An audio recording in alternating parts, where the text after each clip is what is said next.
Boa tarde, gente. Mais uma vez aqui reunidos no grupo de estudo LEPSE.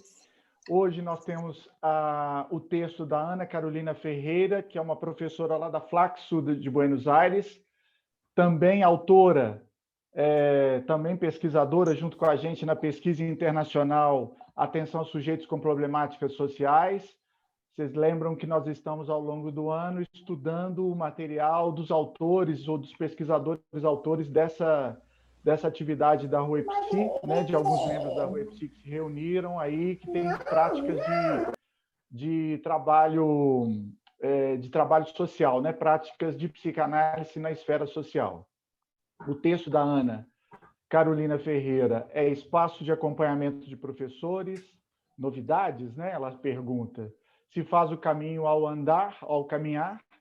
Esse texto compõe o livro, uma coletânea, né? Uma coletânea coordenada pelas professoras Perla Zelmonovich e Mercedes Minicelli, chamada Resistidas e Desafiadas, Práticas e Instituições entre Demanda, Legalidade e Discursos, derivado de um evento da rede Infeies, que foi feito lá na Flaxo, ou lá em Buenos Aires, em 2019. Esse livro foi publicado em 2020. Hoje nós contamos com a honra das presenças das comentadoras Carla Jatobá e Michele Idemi Ueno. A Carla Jatobá e a Michele são da UFOP e hoje vão fazer os comentários sobre o texto da Ana Carolina Ferreira. Desde já nós agradecemos muitíssimo as duas profissionais, as duas professoras que vão fazer esse comentário. Nós não temos aqui a presença da autora, mas agradecemos muito a disponibilidade das duas em já se apresentarem para resistidas e desafiadas, desenvolver aqui seus comentários acerca do trabalho da Ana Carolina Ferreira. Muito obrigado. Eu gostaria que vocês se apresentassem, e ao se apresentar, vocês também mostrassem como é que vai ser a dinâmica aí com relação ao texto e como vocês vão comentar. Agradecemos muito. Passo a palavra. Posso começar, Michele? Pode, Carla. Boa tarde, né, a quem eu ainda não tinha cumprimentado. Né? É com prazer e é sempre um desafio, né? A gente trazer o texto de outro autor. Acaba que cada escrita é uma escritura, né? Tem algo de próprio e singular, mas a gente acho que o desafio também é de quem transita no meio acadêmico, né? Então, é sempre um leitor ou uma leitora, né? Nós nos organizamos da seguinte maneira, né? O Marcelo já fez uma introdução à obra, né? Então a Michele vai fazer algumas considerações iniciais, né? E em seguida eu retomo com algumas, digamos assim, alguns significantes e alguns orientadores do texto, do artigo, e aí então em seguida a gente abre para o debate. Vamos tentar ser breve, né? Apesar do texto pedir sempre umas outras articulações e outros passeios pela própria obra. Né? Então, Michele, passa a palavra para você. Ok. Obrigada, Carla. Obrigada, Marcelo, pelo convite. Bom, para aqueles que não me conhecem, então, boa tarde. Eu sou Michele, sou professora da UFOP, do Departamento de Física, Campus Ouro Preto, então talvez essas minhas considerações iniciais venham um pouco mais do lado racional e talvez mais científico, vamos dizer assim, tentando ainda, né, passear, ou digamos, permear um pouco a psicanálise. Acho que o Marcelo já falou boa parte da apresentação que eu queria dizer, mas enfim, né, então a ideia é a gente falar sobre o texto da Ana Carolina, né, dentro dessa coletânea que Marcelo colocou, né, foi dividido em 7 capítulos, né, e o texto encontra-se no capítulo 4, intitulado A Irrupção do Inesperado. A experiência da escrita, a partir de uma leitura outra dos textos, permite-nos voltar à expressão amistade de pensamento, né, um pensamento para cada dia do ano, lido por seus efeitos. aquela que se faz acompanhada por outros saberes, que não deixa de ter momentos de adversidades, ainda que às vezes o possível se faça presente. Amizade que nasce entre nós para os enfrentarmos, mas também de vivermos bons momentos como este, em que a palavra que evoca e transmite pistas sobre o que nos permite continuar a viajar por outros territórios, ajuda-nos a construir ou reconstruir pontes onde existem muros e fronteiras que o exigem. Ana Carolina Ferreira, formada em Psicologia pela Universidade de Buenos Aires e professora de Educação Primária pela Escola Normal Nacional Superior. Fez um mestrado em Ciências Sociais com orientação para a educação, a Flaxo. Atualmente atua como professora das disciplinas do ensino fundamental, como assistente da cadeira de Psicologia e Aprendizagem da Subárea de Psicologia do Adolescente do CEFIEC, da Universidade de Buenos Aires. Atua como conselheira institucional e formadora em serviço em instituições de ensino de nível inicial, primário e secundário. Ela é membro da rede Infies e membro do comitê editorial da revista Infies, revista científica multimídia sobre a criança e suas instituições. Integra a equipe do programa em psicanálise e práticas socioeducativas no espaço de formação. É professora tutora da carreira de especialização e autora do Espaço da Arte em Psicanálise e Educação. Ela desenvolve sua prática clínica na esfera privada. O seu texto, Espaço de Acompanhamentos de Professores, aí eu tinha traduzido como novatos, talvez.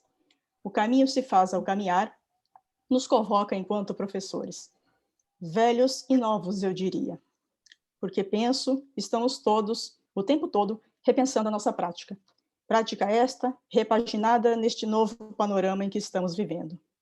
Como vocês, professores da minha geração, da geração um pouco mais antiga e da nova geração, estão lidando com o ERE, Ensino Remoto Emergencial. Tivemos mudanças significativas no modo de ensinar, de aprender e de interagir com os alunos.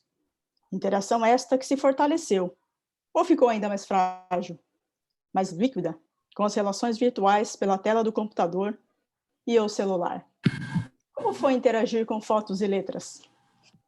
Se antes cada aluno tinha o seu tempo de aprender, nos modos não todos, não todo e não ao mesmo tempo, parece-me que esta maneira de educar destacou ainda mais esses modos de aprendizagem. Mas se antes tentávamos suportar o difícil da ausência de aprendizagem, ainda que podíamos estar com os alunos presencialmente e ver a expressão da sua dúvida, hoje lidamos com a ausência do sujeito. Porque será que temos, de fato, alguém atrás daquela foto ou atrás daquela letra?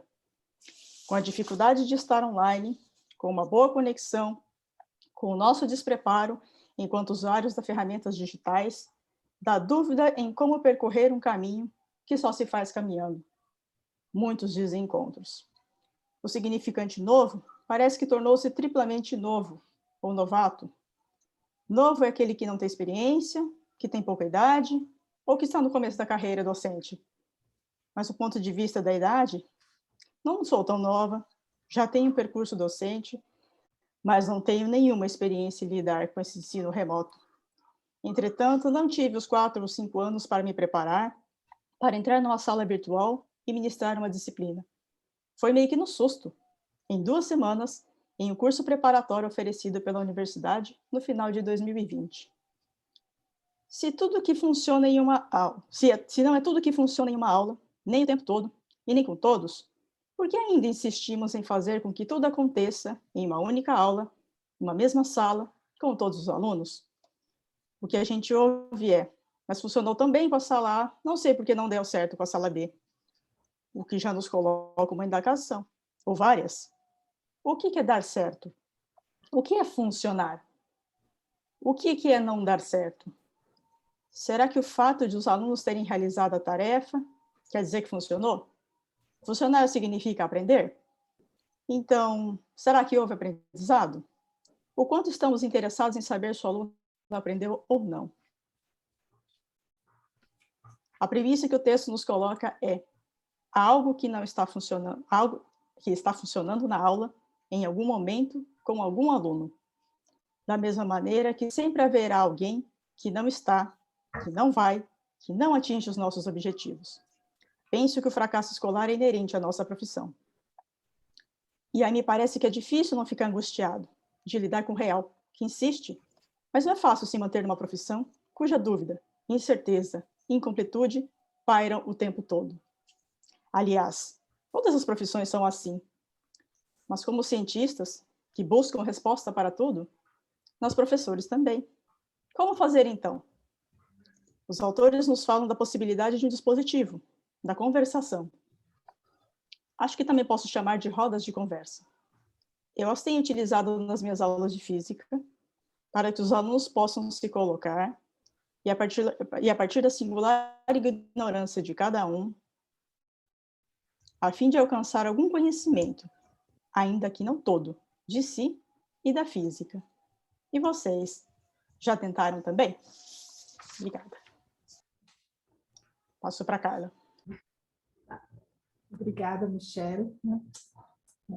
E agora eu vou ficar num passeio mais pelo próprio texto da autora, né? Tentando traduzi-lo aqui naquilo que me foi possível, né? Eu fiquei, de uma vez, já tocada pelo título, né? Porque o espaço de acompanhamento de professores novatos, como a gente conseguiu traduzir, novatas, esse caminho se faz ao caminhar, né? Parece um título simples, que a gente diz que pode vir de um curso que os professores que a gente chama da pedagogia, no curso, uma formação continuada, alguma coisa assim, se aprende ao caminhar, também não é uma expressão, digamos assim, incomum nesse universo das formações, né? Mas aí a autora ela vai chamando isso de comunidades de aprendizagem. E que essa demanda veio de uma comissão de carreiras dos professorados do ensino médio superior da Faculdade de Ciências Exatas e Naturais da Universidade de Buenos Aires. Então, foi uma demanda, né, de um corpo de docentes para se trabalhar com professores que iriam para as licenciaturas, pelo que eu entendi, não? E esse significante novo foi o que fez ela definir como que essa experiência vai dando. O que significa ser novo, novato? É só o começo da experiência? Ou o que é que se faz? Vem de algo que vai ressurgir, né? E o dispositivo que a autora levou a cabo para fazer esse trabalho com os professores foi um dispositivo que já veio da Perla, né? Zelmanovich, e que vinha sustentado também já por Lacan, no princípio da temporalidade lógica, né? E também por outro dispositivo que é chamado suporte técnico, que veio da Susana Brignoni, não sei se é dessa forma que pronuncia, né? E isso me fez ver o que seria isso, quais seriam esses dispositivos, né? Então, me fez ir ao texto que está na biografia, nas referências, que é o da Susana, né? Infelizmente, também, eu não pude ter acesso ao texto todo, porque está vetado. A gente só teria acesso ao texto escrito na revista Interrogante, na revista espanhola, e o texto se chama Que Tratamento para o Sujeito Desamparado? Né? E o que foi possível, do que está aberto de acesso para todos, acesso livre, eu trouxe aqui um pouco do que significa esse suporte técnico, que foi um princípio orientador para o trabalho que a Ana Ferreira desenvolveu com os professores. Então, baseado no suporte técnico e baseado também no outro dispositivo que a Perla desenvolve no trabalho dela com educadores, com professores, né? Então, a Susana diz que o psicanalista, como conexão com o social, está permanentemente interrogado por seus dizeres, né? E que esses dizeres eles só vão adquirir validade à medida que põe, né, que mostra os seus efeitos, né? E para que haja efeitos, há que ter uma oferta, né?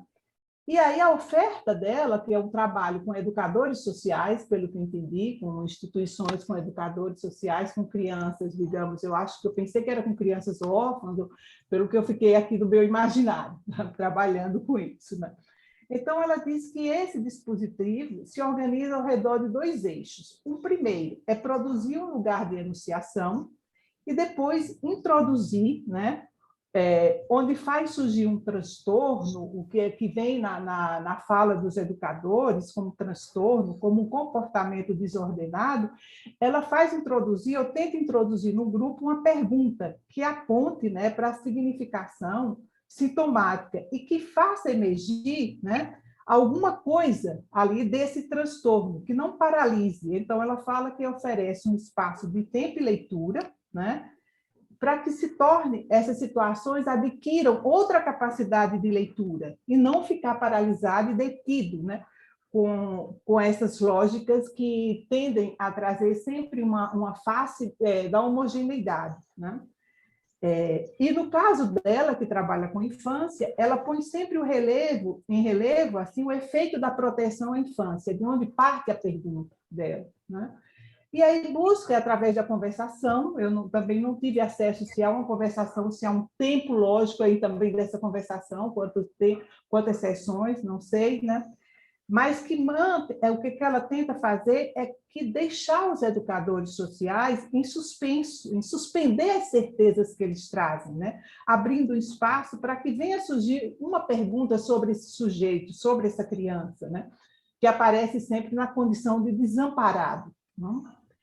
Essa pergunta, ela diz, que provoca aí uma lacuna, né? Uma escansão, para que a criança, então, a partir daí, possa sair dessa posição de desamparo, né? E é nessa abertura, nessa possibilidade de abertura, que abre-se as questões, né?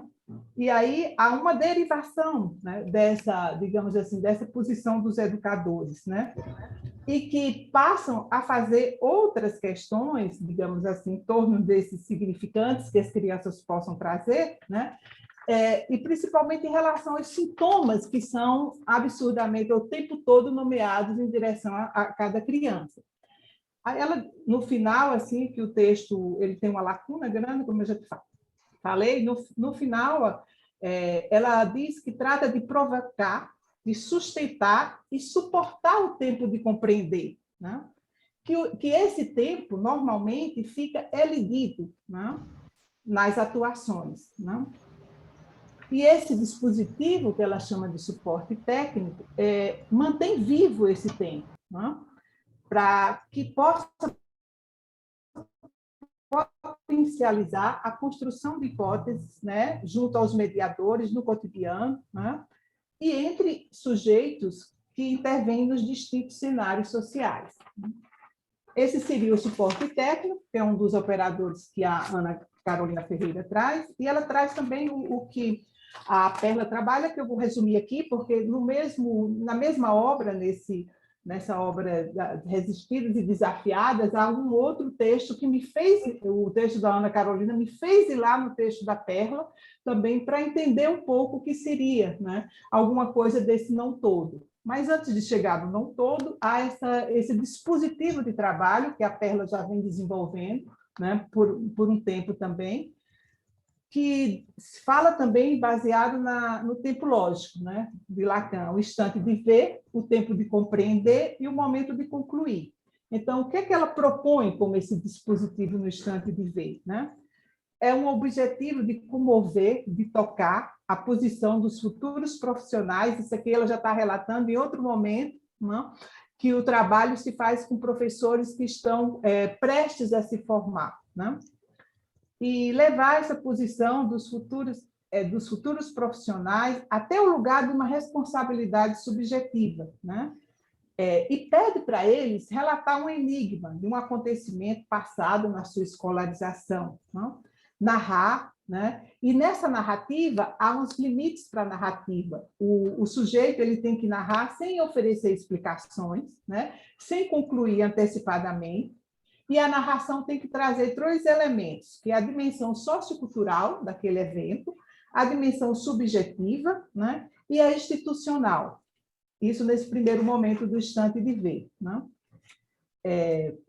O objetivo é ingressar, né, pelo singular de uma situação, para que a partir disso possa-se ampliar o olhar, né, sobre o que se sucedeu com esse protagonista que traz a cena, né, no âmbito educativo. Com o objetivo aí seria de preparar o terreno para que o ensino tenha lugar, né? Quer dizer, promover uma certa leitura para esse enigma, aquilo que se fez enigma, né? E, em seguida, viria o tempo de compreender. O que é que ela faz no tempo de compreender? É um tempo de apelação à teoria. A teoria, ela diz, como uma caixa de ferramentas, né? Onde os estudantes deverão procurar conceitos na formação ali, que podem ajudar a compreender a lógica do acontecimento na cena que eles elegeram, né? E cabe ressaltar que entre esse instante de ver e o instante de compreender, e também como o momento que vem depois, em seguida, que é o concluir, essa escrita dos estudantes, ela é interceptada pela docente, onde eles fazem traços, assinalam pontos, há uma, digamos assim, há uma ida e volta dessa escrita. E no momento de concluir a instância final, convida-se os estudantes a voltar os olhos sobre o primeiro instante de ver, né, para mirá-lo, talvez com outros olhos. É um momento de verificar, para aqueles que ensinam, que transmitem, né, que estão no lugar de operadores, digamos assim, como se moveram do lugar onde estavam, né? Se os sujeitos tomaram outras posições nesse sentido, diante daquilo que lhe tocou, né? Há uma ampliação do escrito inicial, né? É isso que tenta se ver no tempo de compreender. Ela também cita os riscos que esse trabalho pode trazer, né? Que seria um efeito de culpa, ou também, digamos assim, um aporte maior aí ao narcisismo de cada um, ou uma enunciação de acordo com o suposto ideal que vem aí, de uma nova boa prática, para ter cuidado com isso, com esse dispositivo, né? Então, são esses dois dispositivos que ela usa no trabalho, que ela se utiliza, digamos assim, para trabalhar nessas comunidades de aprendizagem, né? E aí, já como se trata de um trabalho com professores, né, já em sala de aula, e não novatos, ele vai trazer aí como enigma, né, as preocupações maiores que esses participantes trazem, de um real, de algo que irrompe aí, que não se pode se deslizar com isso para um simbólico, para o imaginário também. E aí, a partir desse ponto, há uma leitura, há uma análise desse mar, né, que ela tenta trazer pela psicanálise, em diálogo com outras disciplinas. Isso é muito evidente também no texto, essa busca por um diálogo com outras disciplinas, né? E nesse espaço, né, ela busca também, através da conversação, fica claro também, né, partir da ignorância daquilo que não é possível ser nomeado, né, para se chegar a uma invenção, e fazer desse espaço, né, um espaço da clínica socioeducativa, né? E traz a clínica socioeducativa com a definição da pura cantina, que eu não pude também ver, não deu tempo, nesse lugar de articulação que é a prática e a teoria, que põe em questão a teoria e formaliza algo da prática e dos efeitos de sua transmissão. Nesse trabalho, ela opera como regulador, que é muito presente, que a gente fica pensando, não todos, não todo, e não ao mesmo tempo, né? Que a Michelle já tocou sobre isso, né? O que seria? O texto, em seguida, ele vai apresentando falas, né? Onde é possível ver desse mal-estar dos participantes, né? Em respeito a alguma questão, mas eu achei importante também trazer o que seria esse não todo, né? Como uma ferramenta teórica que traz a psicanálise, traz para a clínica socioeducativa, para ler isto que não anda, visto como um sintoma dissidente a respeito daquilo que é imposto pelo discurso hegemônico, né? Esse não todo também funciona como uma ferramenta teórica que pode orientar a produção de um saber fazer com as modalidades subjetivas que fazem ouvir sua diferença e com os modos de assumir as funções para fazê-la andar, né? Quando estão advertidas de tais contingências, porque ela trabalha sempre com a dimensão desse mal-estar, que nos é estruturante, né? Então, a perca desse ideal seria admitir que há um mal-estar nos grupos humanos, né? Que há uma tendência segregativa também em relação aos grupos. E, num certo momento, há uma distinção que a gente pode pensar entre o que seria o trabalho com classe, né? Uma tendência mais homogeneizante, e um trabalho com o coletivo, onde essas diferenças podem ser lidas, né? E, digamos assim, e consideradas, né? Então, já caminhando mais para o final do texto, deixa eu ver aqui que eu me perdi diante de tanto papel, né? Ela traz que há uma premissa básica nesse trabalho com os professores, que nem tudo funciona em uma aula, não todo o tempo, nem com todos, né? E aí ela organiza a leitura de cada trabalho desse com esses professores em duas chaves, né? Uma, por um lado, seria detectar e valorizar dentro da sala de aula aqueles que saem bem, aqueles que se apropriam do conteúdo e querem discutir com os colegas, e também, por outro lado, aqueles, elas buscam também saber sobre aqueles que têm dificuldades para que tentem aprender e cumpra, vamos dizer assim, que o professor possa também ver que não atingiu aqueles, que não alcançou aqueles alunos. Então, a dinâmica é como fazer para que não sejam sempre os mesmos que ocupem esses lugares, que não sejam sempre os mesmos que ficam excluídos, e que não sejam os mesmos, né, que se apropriam de conhecimentos. Então, ela fala que não há respostas, né, que a partir de cada caso, pelo que eu entendi, essas conversações são semanais com esse grupo, aí vão surgindo ideias e propostas, e muitos deles logo vão encontrando transformações, ou no inconsciente, ou inconscientemente, já vão mostrando mudanças nesse saber fazer, nessa, digamos assim, na operação de ensinar, né? E que, para fechar, né, ela diz a possibilidade de pôr em palavras, de escutar-se, é que vai permitindo que esses obstáculos sejam desnaturalizados, na medida em que o outro, a escuta do outro vai provocando aí, digamos assim, que esses significantes também deslizem, né? Que abra possibilidade para outras derivas significantes. E então, ela diz que esse saber fazer das lógicas segregativas, que são fundantes de qualquer grupo humano, o saber fazer sobre a singularidade dos sujeitos, o saber da própria falta, fazem com que os novatos, como gosto de chamar, né, possa dar espaço a algo que não funcione, para que, a partir disso, possa promover indagações na prática. E aí ela termina dizendo que, digamos assim, brincando com esse significante novo, que novo não é somente aquele que recentemente chega à docência, mas é aquele que tem, digamos assim, a possibilidade de intervir e de formular uma pergunta sempre como se fosse a primeira vez que se deparasse, né? Então, gente, a grosso modo seria isso, rapidamente, né, no texto. E a impressão que eu tenho é esse, é como se eu não tive muito tempo para passear na obra como um todo, é imenso o livro, né?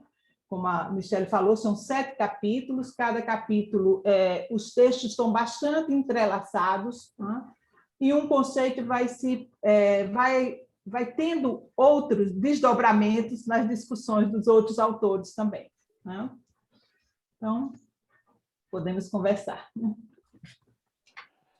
Carla, eu estou impressionada com a sua capacidade de construir, recuperar esse texto, dar densidade para esse texto e, ao mesmo tempo, comentá-lo de uma maneira brilhante que nos coloca bem situados em relação à clínica que esse pessoal de Buenos Aires está propondo, que é essa clínica socioeducativa.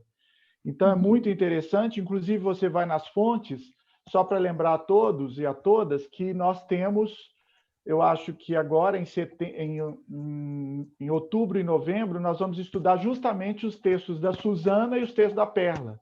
Nós vamos ter a Perla, que a gente vai ter uma noção sobre a clínica socioeducativa, E, seguidamente, em novembro, nós vamos ter o texto da Suzana, que não é propriamente este que a Carla citou, mas é um que ela disponibilizou para um dossiê aqui no Brasil, em que ela vai recuperar esse trabalho com as crianças e os adolescentes tutelados lá de Buenos Aires. Suzana é uma psicanalista, está na pesquisa, trabalha conosco, e ela, assim como a Perla, faz um trabalho social muito interessante de escutar os educadores sociais que trabalham no acolhimento de crianças e adolescentes em situação de risco social lá em Barcelona. Então, ela faz um trabalho de conversação com esses educadores sociais. E Perla, a gente já conhece mais, porque tem mais estado conosco aqui, é essa pessoa que a Carla bem precisou, que faz um trabalho bastante lacaniano, com precisão para a questão social, e faz um amplo trabalho com formação de professores, que nos interessa muito, e está sempre conosco. Enfim, é uma das coordenadoras, uma das diretoras da rede Infeies. Então, Carla foi muito precisa e, a meu ver, Michele, muito tocante ao dizer que o espaço dos novos não são dos novos, somos de todos nós, né? Porque todos nós somos novos nessa modalidade de ensino que é remoto. Então, a Michele foi muito sutil e muito interessante, muito precisa ao dizer isso. Todos somos novos nesse momento, então não haveria um espaço de novos, assim, novos entre aspas, como bem diz o texto, e que o fracasso está intimamente ligado à nossa profissão. Claro que está. É uma profissão que depende do sucesso dos outros, do sucesso do aluno, sucesso dos diretores, dos gestores, sucesso dos pais, sucesso da escola de forma geral. Quer dizer, nós dependemos de sucesso dos outros para a gente funcionar bem. E isso nos deixa em condição muito vulneráveis, né? As condições são muito vulneráveis. Mas, muito obrigado. Vocês honraram o dia de hoje com os comentários, então nós vamos agora fazer perguntas para vocês. Nós vamos circular a palavra para que todos possam falar um pouco do que achou do texto e também conversar com vocês que aprofundaram mais os seus conteúdos, para que a gente possa aqui socializar mais saberes, tá bem? Vou pedir a Mônica para parar a gravação para a gente ficar